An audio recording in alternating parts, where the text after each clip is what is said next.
In school, I feel like I was given the bricks. I was given chunks of information. I wasn't really given mortar to fit those bricks. So when I tried to take my wall that I had built with bricks from school, it would always kind of crumble and fall over pretty easy.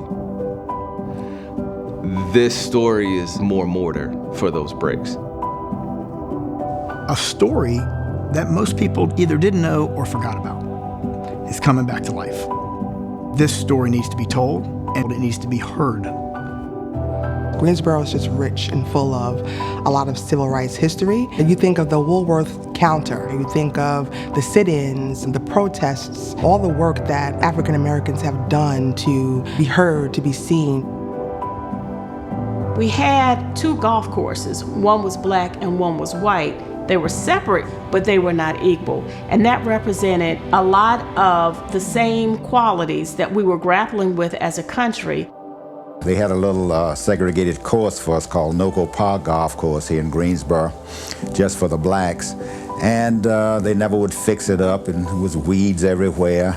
And they had another course for the whites called Gillespie Golf Course. Dr. Simkins and his other 5 playing partners showed up.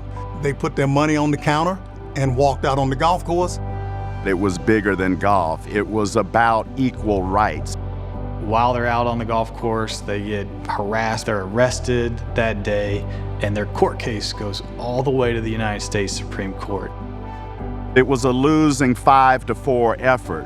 After the defeat in the Supreme Court, another U.S. District Court sided with the Greensboro Six and ordered that Gillespie be integrated.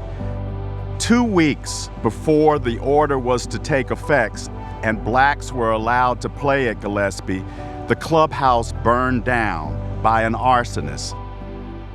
Golf was one of the last sports to integrate. Golf was the only sport that had it written in their bylaws that you had to be a Caucasian from North America to be a member of the PGA. Prior to the Greensboro Six, African Americans couldn't play at Gillespie. African Americans were paying taxes but couldn't partake in the facility that they were paying taxes on. Gillespie Park was rented with public dollars to a white private citizens organization for $1. That set the course for people to be able to challenge these laws on a legal basis. I don't think actually nobody knows exactly the impact the Greensboro Six had on integrating the golf course. It took 7 years to the date from when they played their first round to when they actually got to hit the opening tee shots back at the golf course, a fully integrated facility, on December 7th, 1962. I'm the eldest daughter of Samuel Wheeler Murray. He loved to play saxophone. That was actually one of his full-time jobs, being a musician.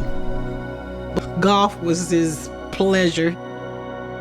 If it's raining, he'd be in the front room putting from the front room to the den, because it was like straight across. Then when it's a good day and he's not on the golf course, he'd be outside in the backyard putting. Since I was a young kid, I would tail along with my father out to the golf course and watch him and his buddies play. All of them lived in the grips of segregation, and getting to the golf course was an escape. All of their other problems would go away just for a few hours. I've never been to a golf course where they wouldn't let you play, but I've been to a lot of golf courses where you knew they didn't want you to play. They made you feel extremely uncomfortable about being there. There were blacks on one side of the city and the whites on the other side, and we were sometimes afraid to go on the white side. In the 1950s, I wouldn't be able to sit in this space and tell this story being who I am.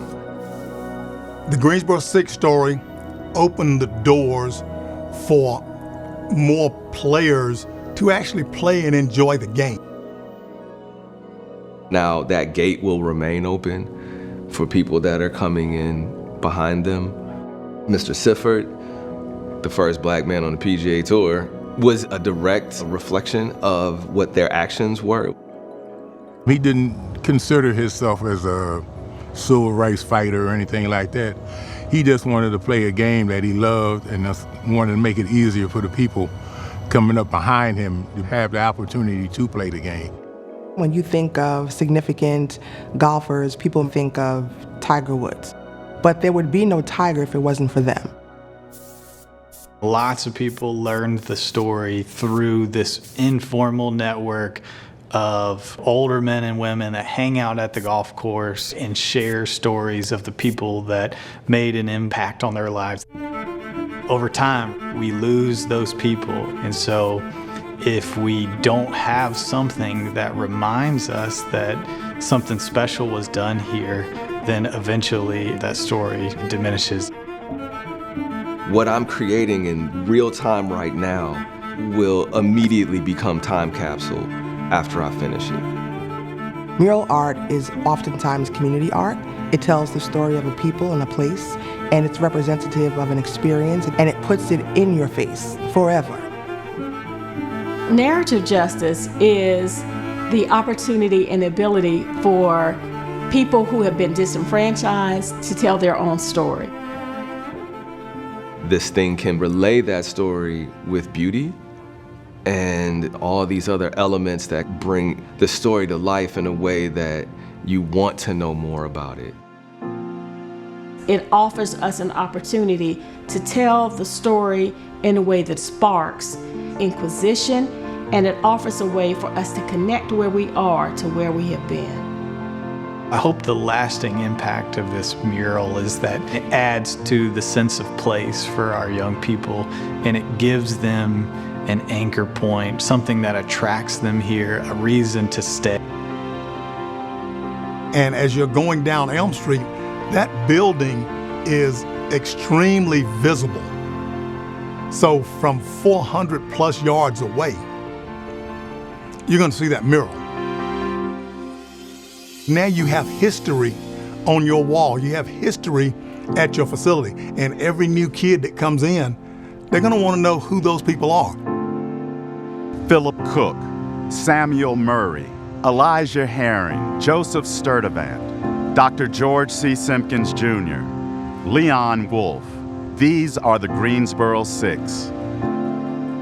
He was very quiet-spoken, but he would be humble, and he would really feel happy that he was a part of that movement. I'm so proud of my father. I am. I'm so proud. I don't want to get choked up. Let us celebrate their accomplishments today and for years to come. The Greensboro Six integrated Gillespie Golf Course, and the Greensboro Six changed the course of history. 3, 2, 1. Too often, a lot of history gets kind of pushed to the side and we don't really deal with it. In order to heal from the wound, you have to identify the wound. You can't keep putting Band-Aids on like gouges. There's chunks of who we are that need to really be looked at and healed. The benefits of a healed body, a healed America, are limitless.